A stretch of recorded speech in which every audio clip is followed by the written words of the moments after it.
Hello and welcome to this edition of our Thursday Talks. I'm your host, David Dreher, and I'm the Director of Technology for the NPM Pittsburgh chapter, and I'm happy that you could join us today. You know, our subject is going to be talking about how you can improve your technology footprint in music ministry. Just to give you a little perspective, I've been doing music ministry for a very, very long time. I can remember back in 8th grade when I first touched the keyboard of a pipe organ and thought, my goodness, this is the most impressive instrument I will ever have touched. Well, a lot has changed since then. And so I'd like to show you some of the tools that I use for improving my footprint of technology in our music ministry. Now, just a word of disclaimer. All of the items that I'm going to show you and talk to you about in terms of software and hardware, I have absolutely no connection with in terms of being paid for or advertising, and I just wanted to make sure that you were clear that I am not pushing any particular products or any particular software. These are the things that I use, and perhaps it might give you a hint as to what you can use in your ministry.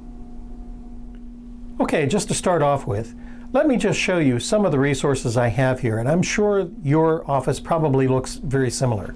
If you take a look and see all the different kinds of binders of music that we have here, and we have collections of hymnals and accompaniment books and resources for psalms, that's a lot of pieces of music that you might want to have to carry around.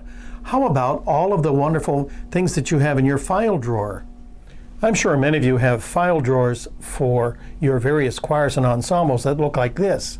There's 8 or 10 file drawers for seasonal music all around the year. That's a lot of music to keep track of.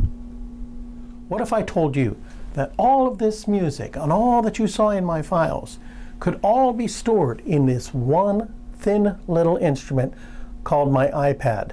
Yes, I use this almost exclusively now for playing and conducting, and I've been transferring most of my files digitally into this simple little 12-inch little thin item. This is my iPad Pro 12-inch, and let me show you how you can reduce your library and increase your technological footprint by using something as simple as this.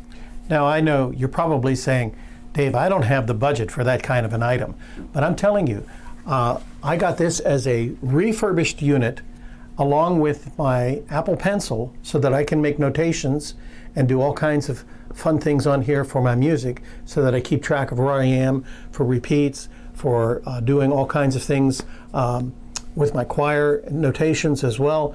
And it just is a godsend. These two items I got refurbished for less than $1,000.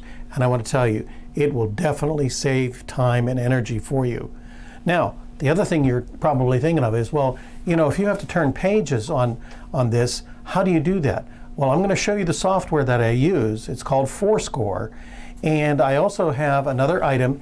It only cost me $99. And this is a Bluetooth pedal that will turn left and right. You can have this right down by your damper pedal, or if you have it on the organ, you can perhaps make a little platform that is right above your foot pedals that you can actually, that's what I did, and you can actually flip pages by tapping left or right on here as well too. It connects by Bluetooth to your iPad, and it is a godsend, I want to tell you. So let's look a little bit more into the software, and I'll show you how this works. First off, I'm going to assume that most of you know how to scan documents. So if you have some music that you want to scan, whether you're using a scanner that is on your photocopier machine, or you might be using your phone, you might be able to use that in the Dropbox app, which I'm sure most people know what Dropbox is. There is a scan feature in that, and that's the kind that I use. So I scan my documents in, and I save them to a Dropbox folder, and from there, I transfer my files directly into Fourscore. You can also scan them on the iPad as well too, and that might save you a step or two. But I like the clean images that scanning on Dropbox does. So now let's take a look at how we can convert these files onto your iPad and into Fourscore. Once you buy Fourscore, which is very cheap, and load it onto your iPad, then you want to be able to get some files in and create what are called set lists. you can create a set list for every service or every mass that you're doing. So let's open my Foursquare right now. And as you can see, I already have some predetermined set lists. But let's say we're going to create a new set list. Now I have some of my music already downloaded in here. But if you need to download any music and put it in there, say like you're starting clean, there's a toolbox up here. Click onto that toolbox, and then if you happen to use Dropbox, or if you're using OneDrive or Google Drive, you want to go to Services and enable the kinds of things that you're using for getting those files. So right now I have Dropbox, as you can see, and I have lots of files here. So usually when I scan music, I scan it into my Dave folder, for example. So say, for example, I have Ave Maria. Well, I wanted to have a piano vocal version of that. I have all of this here. So there's lots of other files that I've downloaded, and here's a lot of, they create PDFs. So here's the Psalms, for example. So I have a lot of these already, but what you would do is you would just simply click onto this, and I already have this, so I'm going to overwrite it. So I'm just going to say, actually duplicate it. So now you see how it's that fast. Already it's gone into the library. What this will do is it'll create an entire library in your Foursquare. So I'm going to just say done for now because I've already got some of these loaded in here. So let's create a set list. You see these three lines up top here. So what I'm going to do is I'm going to create a new set list by clicking plus, and then I'm going to give it a name. So I'll just call it test for now and create. All right, so now it's a blank screen. So now I want to be able to import some music. So I want to import music. So let's say, for example, I want to add, here's my whole library of things that I've added in here. So say, for example, I want to say something like, Behold the Lamb. All right, so I'm going to import that. Maybe I want to have a psalm, so I can use my alphabet over here to take some shortcuts. And I'm going to add a psalm, say like, for example, The Lord is My Shepherd by Marty Haugen. Say, for example, I would like to do a gospel acclamation. So I'm going to come over here and I'm going to do maybe the Alleluia, and I've already scanned this in for January 26th of 2020, depending on when you're watching this. Okay. Now maybe I want to have a song during preparation of the gifts. So maybe I'm going to do Prayer of St. Francis. Maybe I want some Mass parts. So I've included in here, say, for example, Mass of Creation. And all of these can be downloaded also from the digital apps that you can get from GIA and OCP, and you can get those online, saved into your iPad, and then import into Foursquare. And there's lots of tutorial videos that can give you lots more detail about this. I just wanted to show you, for example, what we have. So we'll do the Holy, Holy, Memorial Acclamation, the Amen, the Lamb of God, and then maybe for communion, we're going to do something like Taste and See of Bob Hurd, and maybe then for the closing, we'll do something like Praise to the Lord. Okay, so now I've got my list. I say done, and now it populates. So all I have to do now is just click onto that, and you can see that I can flip through and do, with my page flip, it'll automatically turn those pages. You can do notations using your Apple Pencil as to visual lines where you want to be able to go. Sometimes I write the chords in if I'm playing on keyboard and I want to do some different things other than exactly what the accompaniment is. I can do that. You can make your own notations. A device like this, as you go through the tutorials, you'll find that if you've got multi-pages and you don't want to keep flipping back, all you have to do is create a link, and it'll take you directly back to wherever you set it. So that takes me already back to the first page. And so this has become quite a godsend. I put all my choir anthems in here. I put all my instrumental music in here. It's just incredible what you can do. And it's only limited by your imagination. So that was just a quick example of how you can digitize your sheet music and put it into Foursquare. There's also another way that you can get music into Foursquare, and that's by downloading some of the music from GIA and OCP. They have those available as guitar accompaniment or piano accompaniment books, and you can download the entire collection once you buy that. And then by using screenshots In other words, just taking a simple screenshot of each page that you need, you can then import that into Fourscore as well too. There are many tutorials online that can show you how to do that, and I can point you to those if you would like. So that was just a quick and dirty way of showing you how you can use your iPad and a software called Fourscore to greatly reduce the amount of paper that you have to carry around all the time, the binders that you have to carry around all the time, whether it's listed for funeral music or for wedding music, for any of your service music, for your choir music, for your bell music. All of that can be put right there in Fourscore and carried around in that simple little device. Now let me show you what I do to help train my cantors and my choir in the music that they're singing. One of the things that I like to do with my cantors and choirs to help them learn their music is to create some audio files. Now you can do this in many different ways. I'm going to show you how I do it, but there are much simpler ways of doing it too. You don't need to have all of these pieces of equipment, but this is how I do it, and I use it with a software that Apple puts out called GarageBand. You can also use some other sources of recording software if you have a PC, such as Audacity and some other free softwares that are out there. Some of them you may have to pay a little bit, like Goldwave is another one for PCs that you can use to record.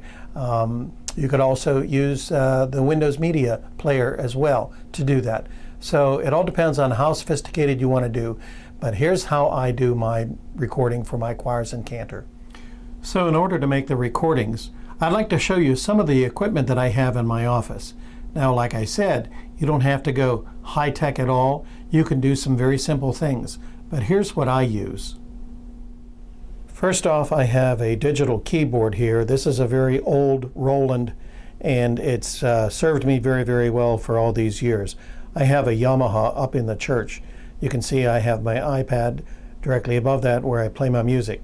Now, I have a simple little microphone here that I use for recording voice, and all of this goes directly into a 4-channel mixer that I have in my office with speakers. You don't need anything as sophisticated as that. You could go directly into what is called an interface, and the interface that I use is made by Focusrite, and you can get 2-channel or a single channel or 4-channel, as many as you want. This is just a single channel. I have a simple 1/4-inch cable plugged into that. This digital interface takes the audio signals and then converts them so that they can go directly into your computer. So basically, from the back of the Focusrite, it will go into my computer, and it goes as a USB input into my computer, and that way the signals then can go into my GarageBand. So here we have an example of a song that I created for my choir. This is called The Last Supper by Sexton. And what I did was I created MultiTracks. If you're used to using GarageBand, you'll understand this, but I just created MultiTracks here. I have the main recording up here, and then what I did was I created a soprano piano part, as well as soprano vocal, alto and alto, tenor and tenor piano, bass and bass. And so what I can do is, by muting all these different channels, I can then go ahead and create master files of each part. So for example, if I wanted to create just the tenor part, so I would unmute the tenor vocal line and a tenor piano line. And as you can see, then these would be the tenor parts along with the master file, so that they can hear what their part is like against the regular recording. Here's just a brief example of what that would sound like. Jesus took bread. That's a little bit loud, but there you go. You have the idea. Now you can also do this by doing it for your cantors as well too. Oh, well, let me go back here. Once you've created these things, then you can import them and create the MP3 files, and then save those, say for example, in Dropbox, or you could email them out to your choir members so that they have those as recording tracks for rehearsals. Just make sure you have all the copyright licenses that you need from one license or whatever publishers you're using, as well as the copyright license to do rehearsal tracks as well. Now you can also do this for canters. So say, for example, you wanted to have a different file here. I'll give you an example of a simple one where maybe the cantor needs to hear what Shelter Me, O God by Bob Hurd is like. So here I created a piano track, and here I created a vocal track. And it's a simple little process. You can record one and then record the other. And then when you're done, you can share this to export to your disk, whatever you want to do. I tend to just go straight to my desktop, and then I can create an MP3 file, and you can designate what kind of files you want to do with that. And then that way you can save that and move it into Dropbox or OneDrive or Google Drive, or email them out as an MP3 file for your cantors as well. So that's one way of using GarageBand to help your choirs and cantors be able to rehearse the kind of music that you need to have them do if they're not available for regular rehearsals. And we know that people are not available 100% of the time. So this is a good fallback for them to be able to do some homework. So I know a lot of you are probably having to deal with scheduling your cantors for various masses and services, and you have to deal with a lot of emails. Well, there's a way to get rid of all those emails, and it's very simple. It's called a Doodle Poll. Now, some of you may have done different kinds of Excel spreadsheets of putting all of your cantors available times. This is a very easy way to do it online and to send it to all your cantors, and then they can send back their availabilities for you to be able to tabulate directly into an Excel spreadsheet, and it makes scheduling so easy. Let's take a look and see how you can do that. So one of the things I'd like to do is to eliminate the need for getting a lot of emails from cantors when I'm trying to do a schedule. I have about 25 cantors, and I'm very blessed to have that. You may not have that many, but to try to sort through their whole availabilities makes it a little bit difficult. So I create what's called a Doodle Poll. And what I do is I sign into Doodle. It's free, and all you have to do is create an account, use your email and a password, and log in. And then you want to create a poll. And you can see I have several polls here already. So let's go to Create. Now, what it's going to do is it's going to ask me for a meeting, survey, one-to-one.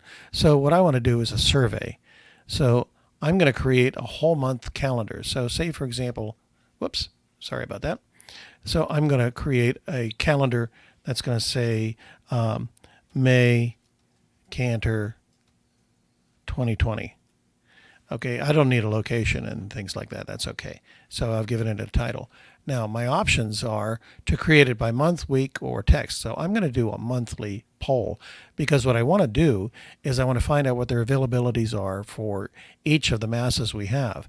And so you can go through, and so this is going to be May. I want to know the weekends, so 2, 3. So you create a different poll for each day.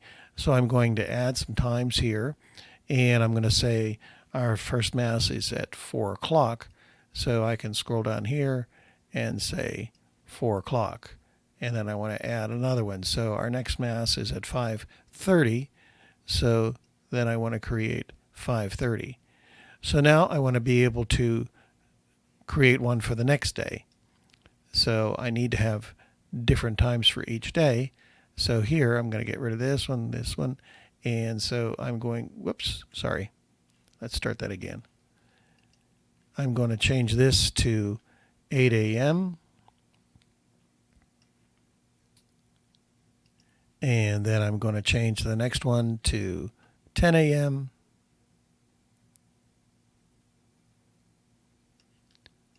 And I'm going to change the next one to 12 p.m.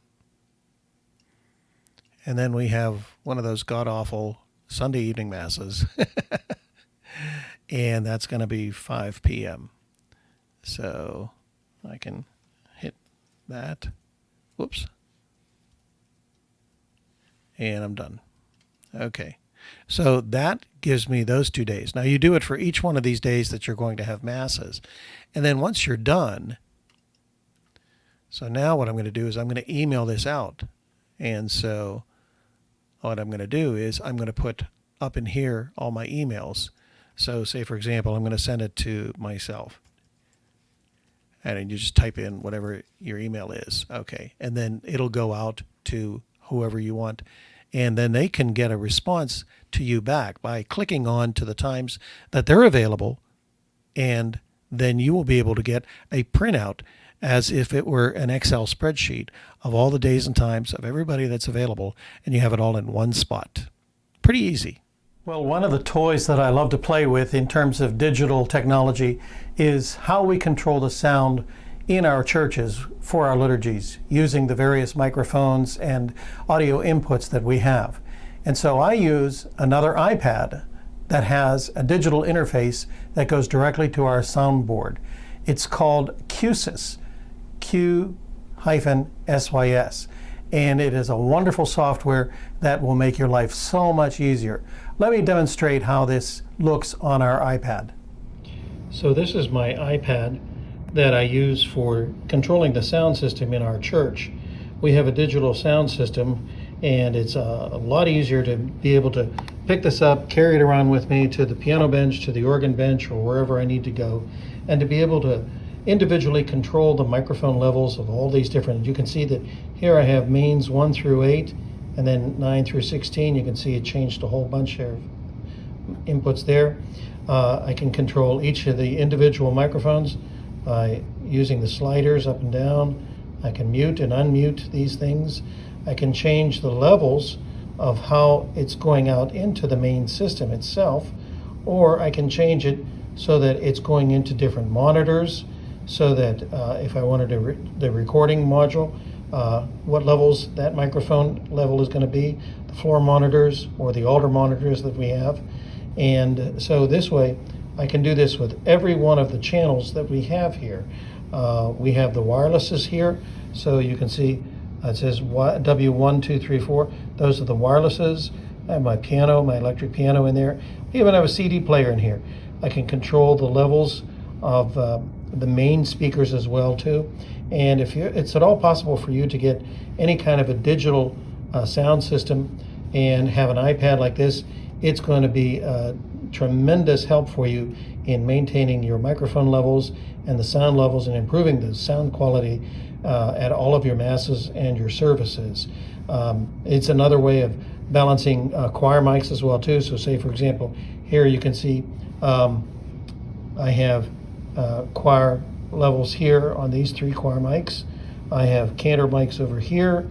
So you can individualize this any way you want, depending on what your system is. This happens to be a system called the QSYS system, Q-SYS, and it's a wonderful, wonderful digital system. And you can look into that, or you can call your local sound engineers to see what they can do about installing some kind of a digital interface into your sound system, and it will make your life so much easier. Another way I like to utilize technology is in creating worship aids for our worshipers. You know, there is so much music that is available for them to be able to use in our worship settings. So many different publishers, so many different hymnals, and you have to ask yourself, which one do I use? Well, I've solved that problem by printing worship aids for our monthly booklets, and also for seasonal booklets, as well as worship aids for funerals and weddings and school masses and just a whole host of things. And so I'd like to show you now some of the software that I use to create these worship aids. I use Allegro Finale, and I also use Adobe InDesign. And so here's a little sneak peek of how these things work. Another use of technology that I like to employ is making worship aids for our parishioners.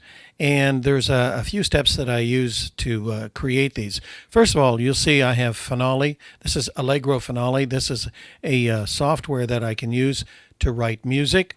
There are many different iterations of this. You can get all the way up to the 2020 version. I have upgraded mine only to 2014, and I've looked at some of the others. that are added onto it. I didn't feel like I needed any more, but you certainly can do that. It's only a couple of $100 to download the whole software, and it's really, really worth it. And when you get a template like this, you can create all different kinds of things. For example, if I wanted to start to create something for a song that I wanted to import into a worship aid. I'm not going to show you how to do this right now. There are tutorials that are out there, but I'm just going to kind of show you a real quick and dirty way of some of the things that I do just to prepare to get this ready to create. So I'm going to change maybe the time signature here, or the key signature. Maybe I'm going to put it in the key of G, and I'm going to leave it at 4/4 time. So then I can start to create some music by putting some of the notes in, and you can add all kinds of things that you want. Say, for example, that was the end of the song. You can then create the bar lines to designate that as the end of the song, or maybe it's a refrain. If you want to get rid of all the extra measures that are there, then all you have to do is highlight those and delete them, and then you have just what's left there. You can add text to it as well. So if you wanted to write happy birthday to me now, that way you create a little refrain there. What you can do then is you can create TIFF files. After you save that, you can create what are called TIFF files or PNG files, or any other number of those kinds of things that you can import into software that will then go right into your software that you're using for creating the worship aid. So here it's a TIFF. You can create all these JPEGs, PNGs. TIFFs are usually the best ones that I find to use for any of these kinds of things that you're going to put into your software for creating worship aids. So once you created those TIFF files and you save them, then you have software called, that I use, and it's Adobe InDesign. I started off with PageMaker a long, long time ago, and then it grew into Adobe InDesign, and it is a fantastic, fantastic software to create worship aids. As you can see, I have multi-pages here. This one happened to be for a funeral that we did not too long ago. You can import and create text boxes or music boxes, import the TIFFs like this. If you wanted to put the mass parts, like I said, it's a multi-page kind of a thing here. Here I did one on our Triduum. So the Triduum here for our parishes for this year, and it's a multi-page. As you can see, I'm already up to page 23. It's actually 24 pages long, so you can scan through all of this, and you can create it as big as you want. And like I said, there's lots of tutorials. I'm just showing you what I use technology for. Once you create these things, then you can condense them and send them to a publisher. If you have an outside source that does the printing, then you can send these electronically to them, and or you can send it to your own printer if you have a large bulk printer like I do, and print them just right here on site, and print as many as you want with all different kinds of paper. So what I do is I do monthly booklets, and that's a nice, easy way of getting music into the people's hands, and also being able to utilize so much music from so many different publishers as well.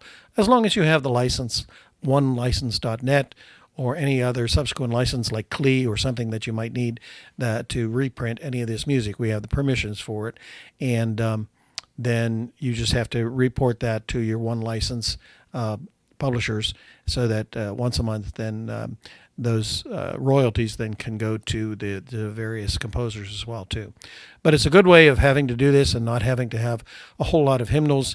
And this way, as well as new music that comes in to the fold, you get to print and use and constantly stay current and up to speed with some of the latest music that's out there. Hope that's helpful to understand how to create some worship aids. It's just a quick and dirty way of showing you. There's lots of tutorials on how to do this, and I'm sure that if you take some time, you're going to find that it's very worthwhile.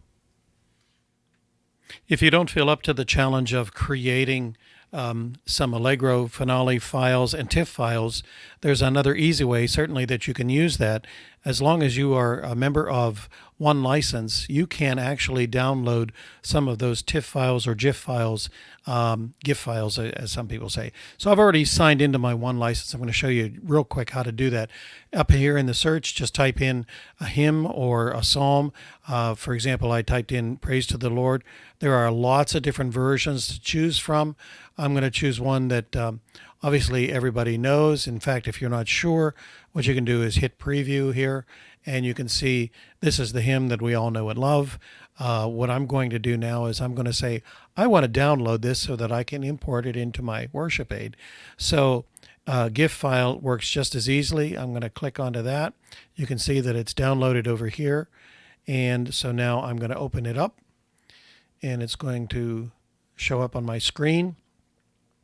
And what I have learned from my own experience is that I would like to resize this so that it fits into my software. So I'm just going to put my pointer here in the middle, and I'm going to right click onto this, and I'm going to go to resize, and I'm going to pick the small, best for profile pictures and thumbnails. And so what it's going to do now is it's going to ask you, where do you want to save this? So I already have a folder up here in my documents called TIFF files. So this is going to be GIF file. So I'm just going to change the title of this. Praise to, whoops, let's spell it right. Praise to the Lord. Now you can see I already have a couple of TIFF files that are marked that same way. This happens to be, the extension is a GIF file or GIF file, but I'm just going to give this a different designation, and I'm just going to say 1, just to give it a little bit of a different look so that it's the title different. And then I'm going to save it. It's saving into my TIFF files here. So that way I have it available for downloading and putting into my software. Now, one of the things I wanted to mention to you also is that the reason why I use Adobe InDesign and not Publisher or Word is because Publisher is really kind of very difficult to work with. If you notice these boxes here, these are the same thing that Publisher uses, and they're called either picture or text boxes. If I click onto this here using my pointer, I can change the size of this box without changing the internal size of the contents. If you were in Publisher, that would actually decrease the size. Like if I came up here and did this, that would actually decrease the whole size of the print, which is really kind of weird. And so for me, I like the flexibility of being able to have the individual control of the size of the copy of the print as well as the size of the text box or picture box. So that's another reason why I like this. The other reason too is that you can move these things around. So you can change those, put them on a different page. Say, for example, you wanted to put a different file in there. You could just click onto the bullseye, and that actually talks about the contents that are inside your box and gets rid of those. So if I just clicked onto that and hit delete, boom, it's gone. So I want to save that. I wanted to go back, so I'm going to undo that. And it's back there again. So again, that's just another reason why I use Adobe InDesign rather than Publisher or Word. Word is probably the worst thing to use. Publisher, okay, but you're going to have a lot of limitations. Adobe InDesign is great because it's like on steroids. It's wonderful. Well, thank you so very much for spending time with me today. I hope that some of these things have helped stimulate you in understanding that technology is our friend and that we can certainly utilize it to make our jobs so much easier. If you have any other questions that we haven't addressed in the chat section, please continue to write those, and I'll try to address those as quickly as possible. Thanks again for joining us, and have a great day.